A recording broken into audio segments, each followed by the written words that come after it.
جی السلام علیکم بھائی، جس شخص کی میں ویڈیو بنا رہا ہوں ان کا نام غلام مصطفیٰ ہے اور فضل احمد چشتی صاحب کا وہ والد ہے، اور وہ بھی مجبوری کے طور پر میں ویڈیوز بنا رہا ہوں تاکہ حقائق لوگوں کے سامنے آ جائیں کہ ایک عالم نے اپنے والد کے ساتھ کیا سلوک کیا ہے، جس کا نام علامہ فضل احمد چشتی ہے، جو کہ حقوق اللہ کی تو تبلیغ کرتا رہا ہے، اور حقوق العباد جو کہ اس کے ماموں خواجہ شفیع محمد اور محبوب فرید نے کھایا، بیان تک بھی نہیں کیا، اور اس کو کتب کہتا ہے، اور نہ جھوٹی تعریفات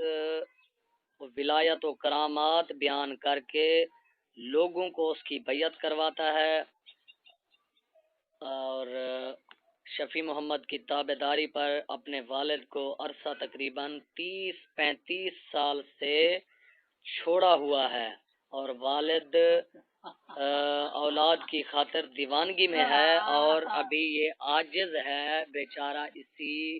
چارپائی پہ ہے، اور جناب ان کی خدمت تک کرنے والا بھی کوئی نہیں ہے۔ اور کیوں کوئی بھائی جان، عرض یہ ہے کہ جب اولاد بھی خدمت نہیں کرتی، علم ہونے کے بعد وہ اپنے ماموں شفیع محمد کی تابعداری کر رہے ہیں، کیونکہ مامے شفیع محمد نے ہی کہا ہے کہ جناب اپنے والد کی خدمت نہیں کرنی، کیونکہ اس کی شفقت آپ پر نہیں ہے۔ جناب چھوٹی سی داستان ساتھ ساتھ میں ایک اور بھی بیان کر دوں، یہ خاص طور پر ملک شفیع محمد کے ظلم کا نشانہ بننے والے ہیں، جو اسی پوزیشن میں پہنچے ہوئے ہیں آج چارپائی پہ، اور جناب یہ ان کا ذہن بھی صحیح کام نہیں کرتا،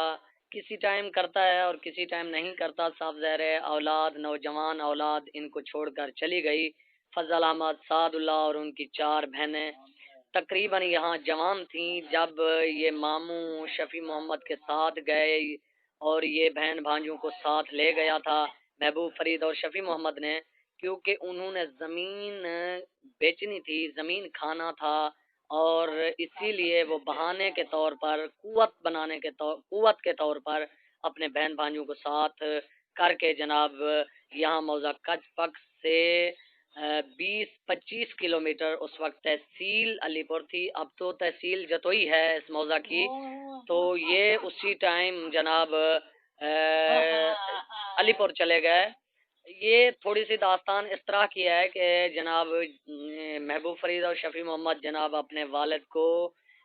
ضعیف العمری کے عالم میں بھی ڈیمانڈ کرتے رہے، کہتے رہے، بلکہ ظلم کرتے رہے، مارتے بھی رہے اپنے والد کو، اور یہ کہتے تھے کہ جی جو رقبہ ہے آپ کے نام یہ ہمیں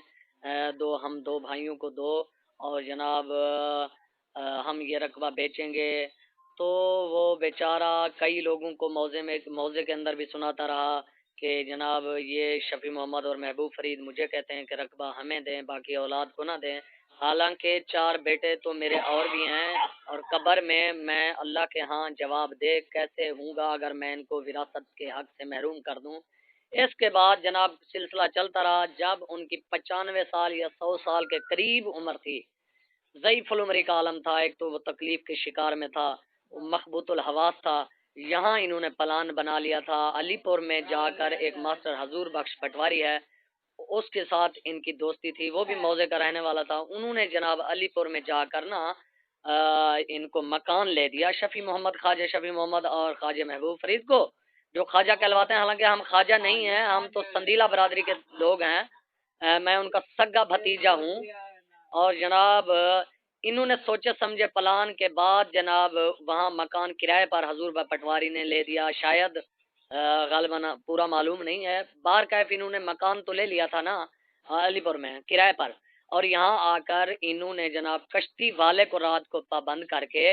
رات کو یہ جناب بھائیوں کو کسی کو کوئی معلوم نہیں ہے، یہ رات کو اپنا سامان وغیرہ اپنے جناب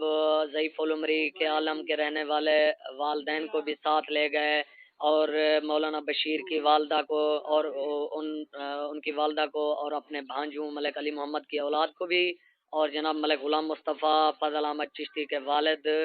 کی جو اولاد ہے ان کو بھی ساتھ لے گیا، یہی بہانہ بنا کے جناب کہ ان کو جناب ہم نے کھلانا پلانا تھا، یہ بہن ہمارے گھر آئی فلاں، حالانکہ اس کے برعکس ہے کہانی، یہ بالکل کذب بیانی ہے اس کی، نہ تو ملک بلکہ یہ کہتا ہے ہماری تینوں بھائی بہنوں کو طلاق ہوئی ہے۔ بھائی جان یہ اس کی کذب بیانی ہے کہ تینوں بہنوں کو ایک کو تو طلاق ہوئی ہے لیکن دو بہنوں کو طلاق نہیں ہے، نہ فضل احمد کی والدہ کو طلاق ہے، نہ مولانا بشیر علی محمد کی گھر والی کو طلاق ہے، طلاق دونوں کو نہیں ہے۔ یہ کس بیانی کرتا ہے کہ جناب ہمارے ساتھ ظلم تشدد ہوئے، جھگڑے ہوئے، اس لیے ہم نے اپنا جو رقبہ نہ بیچا ہے، جو ہمیں بیان کرتا ہے شفیع محمد اور محبوب فرید کی جو میرے ساتھ گفتگو ہے اس میں یہ بیان کر رہا ہے جی بہن آئی تھی، جھگڑے ہوئے تھے فلاں، ہم نے جا کر رقبہ بیچا، والد کو ساتھ لے گئے، حالانکہ میرے بھائی عرض یہ ہے کہ والد کو جب علی پور لے گئے ضعیف العمری کے عالم کے اندر، وہاں جا کر انہوں نے محکمہ مال سے ساز باز کر کے کچھ تو مختار نامہ عام جیلی تیار کروایا اور کچھ جیلی طور پر جناب تملیغ کروائی دو بہنوں کے نام اور اپنے نام رقبہ کروا کر، اس طرح جس طرح ہی ان کا جناب آسانی سے ان کو نظر آیا کہ اس طرح ہی ہم نے رقبہ بیچنا ہے۔ دیکھو اگر رقبہ ملک عبدالعزیز نے بیچا، ان کے باقول بیچ نہیں سکتا، اور اپنی اولاد کو وہ قانونی اپنی اولاد کو وراثت سے